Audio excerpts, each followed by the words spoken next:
میں آپ سب کا دل کی گہرائیوں سے شکر گزار ہوں کہ آج ایک مختصر نوٹس پر آپ کو زحمت دی اور آپ تشریف لائے. بہت مہربانی. میں اسلام آباد ٹاکس کے حوالے سے حال احوال دینا چاہتا ہوں. یہ 47 سال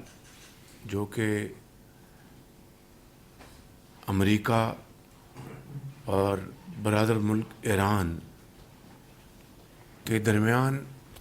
آج تک جتنی بھی ملاقاتیں ہوئیں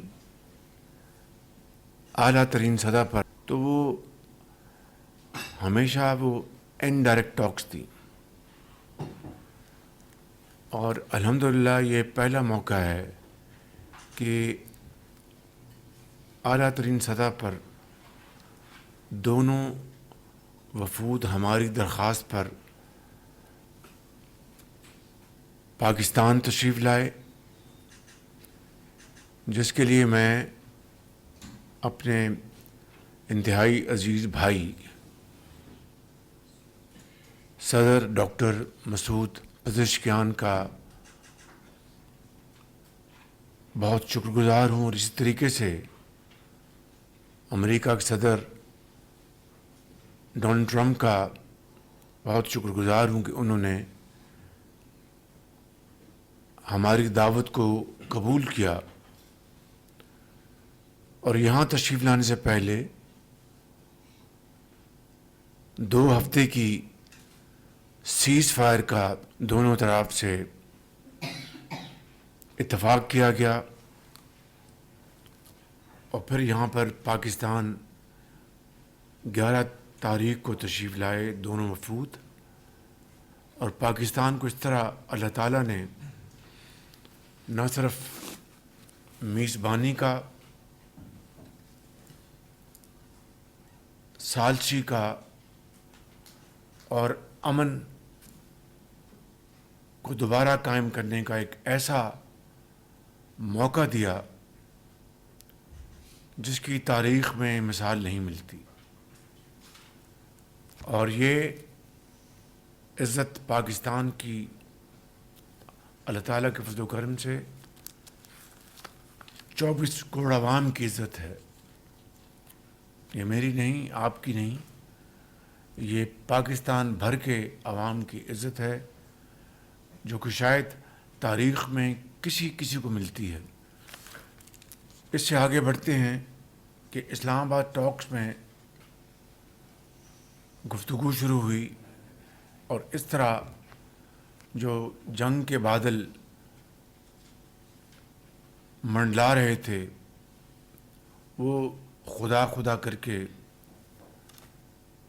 پاکستان کو یہ موقع ملا کہ اس کو مستقل امن میں بدل دے. یہ بات ذہن میں رہنی چاہیے کہ دنیا کی تاریخ اگر آپ اٹھا لیں، اوسلو ایکارڈ، آپ جنیوا ایکارڈ لے لیں، گڈ فرائیڈے ایکارڈ لے لیں، اور اس طرح سوڈان کے اندر جو ایک خانہ جنگی جاری تھی، اور دوسرے علاقوں میں کئی ماہ سے لے کر کئی سال لگے جنگ رکوانے میں اور امن قائم کرنے میں. اور یہاں پر اسلام آباد میں یہ دونوں وفود تشریف لائے، اور 21 گھنٹے متواتر ان کی یہ گفتگو چلتی رہی. انڈائریکٹلی نہیں، یہ پہلا موقع ہے کہ دونوں وفود آمنے سامنے بیٹھے. میں اس کا گواہ ہوں، اور میں سمجھتا ہوں کہ اس کے لیے پاکستان کی قیادت نے دن رات محنت کی، اور یہ پاکستان کی پرخلوص کاوشوں کا نتیجہ ہے اللہ کے فضل و کرم سے کہ آج سیز فائر ابھی بھی قائم ہے. اور جس وقت میں آپ سے بات کر رہا ہوں، جو کوئی معاملات کچھ تھوڑے بہت کہیں اٹکے ہوئے ہیں، ان کو حل کرانے کے لیے پوری کوشش جاری ہے۔ اس لیے میں سمجھتا ہوں کہ اسلام آباد پیس ٹاکس بذات خود ایک تاریخی واقعہ ہے۔ پاکستان کو ثالثی کا موقع ملا، میزبانی کا موقع ملا، اس انداز میں اور ان حالات میں کہ جب پوری دنیا کی معیشت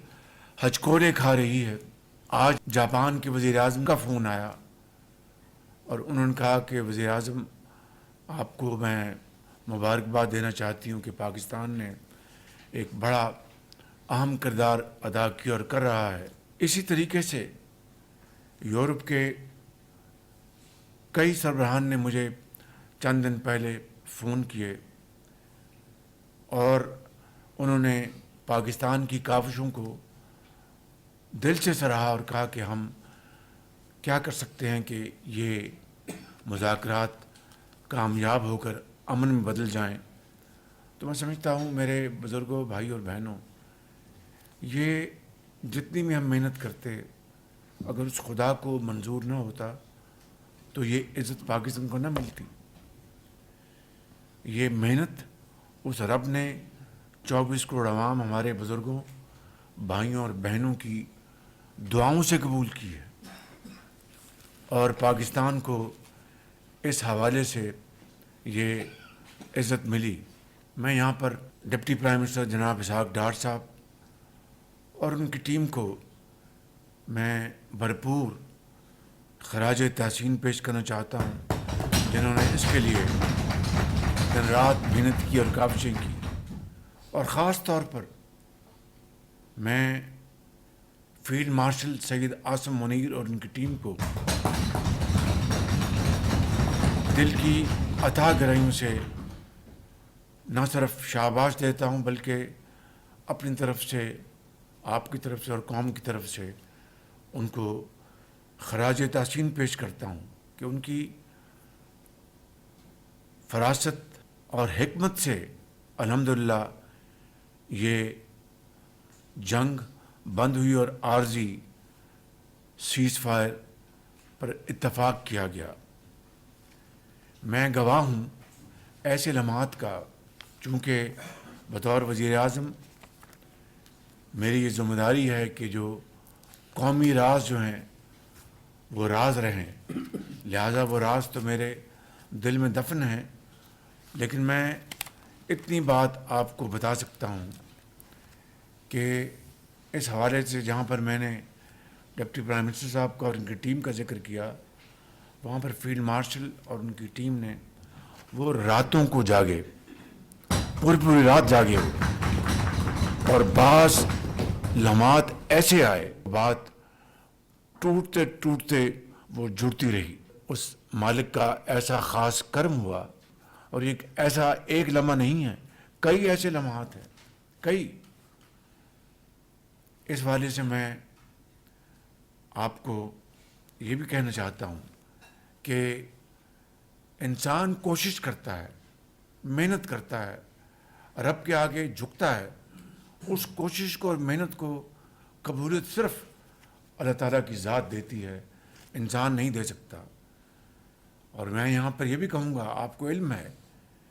کہ ایران اور امریکہ کے جو وفود جن کی سربراہی ان کے vice president J D once کر رہے تھے، اور ایرانی وفد کی سربراہی ان کے اسپیکر محمد باقر غالباف اور جناب فارن منسٹر عباس عراقچی کر رہے تھے۔ ان دونوں وفود کے بیانات کو آپ دیکھ لیں، علیحدہ انہوں نے بیانات دیے ہیں، انہوں نے دونوں نے مشترک باتیں کی علیحدہ کہ ہم پاکستان کی میزبانی کے بے حد شکر گزار ہیں، اور انہوں نے پاکستان کی قیادت کی، پاکستان کی سیاسی اور عسکری قیادت کی بھرپور تعریف کی، اور انہوں نے کہا کہ ہم پاکستان کا ہم بے حد شکر گزار ہیں، اور ان کی بہت مہربانی کہ انہوں نے اس معاملے میں بھائیوں جیسا کردار ادا کیا اور کر رہے ہیں. تو میں سمجھتا ہوں کہ دونوں وفود واپس گئے اور پاکستان کی میزبانی، پاکستان کا خلوص دل کے ساتھ ثالثی کا انہوں نے ذکر کیا. تو کہنے کا مقصد یہ ہے کہ الحمدللہ یہ مثبت اور تاریخی کردار یہ اللہ تعالیٰ نے آپ کے نام لکھا، پاکستانی قوم کے نام لکھا، پاکستان کی قیادت کے نام لکھا. اور میں سمجھتا ہوں کہ جہاں پر ہمارے اس وقت سر فخر سے بلند ہونے چاہیے، وہاں پر ہمیں انتہائی عاجزی کے ساتھ ہمیں اللہ تعالیٰ کے حضور شکر ادا کرنا چاہیے. اور جس طرح میں نے کہا کہ بڑے نازک لمحات کے اوپر ایک ایک قدم اٹھا کر آپ کی قیادت نے، ڈپٹی پرائم منسٹر نے، فیلڈ مارشل نے جس طرح یہ الحمدللہ یہ دو ممالک، یعنی آپ جانتے ہیں کہ 79 میں کس طرح وہاں پر ایک ریولوشن آیا، اور اس کے بعد یہ لمبی تاریخ میں نہیں جانا چاہتا. ان دو ممالک کو اللہ تعالیٰ کے فضل و کرم سے ہم نے، پاکستان نے ان کو بٹھایا. تو دیکھیے 47 سال سے جو ایک دوسرے کو دیکھنے کو تیار نہیں تھے، لیکن امن کے لیے، نہ جانے ہزاروں معصوم، لاکھوں معصوم جانوں کو بچانے کے لیے خدا نے پاکستان کو جو یہ موقع دیے، عزت عطا فرمائی. اور جس طرح میں نے کہا کہ ڈپٹی پرائم منسٹر اور فیلڈ مارشل نے جو کردار ادا کیا، تو میں سمجھتا ہوں کہ ان کا فیلڈ مارشل کا کردار تاریخ بخدا ہمیشہ سنہری حروف سے یاد رکھے گی انشاءاللہ. اس لیے یہاں پر میں یہ کہوں گا کہ جناب ڈار صاحب اور خصوصی طور پر فیلڈ مارشل صاحب کے لیے یہ ہاؤس ان کو بھرپور تاثیر پیش کرے، اور یہ تاریخ گواہ رہے کہ انہوں نے واقعی اس ملک کو کس طریقے سے عزت دی اور ایک یہ رول ادا کیا. میں سردار صاحب سے درخواست کروں گا کہ ہاتھ اٹھائیں اور دعا کریں، اور پاکستانی قوم سے درخواست ہے کہ وہ اس وقت دیر پا امن کے لیے ہماری جو کاوشیں جو ہنوز جاری ہیں ان میں برکت ڈالے. جی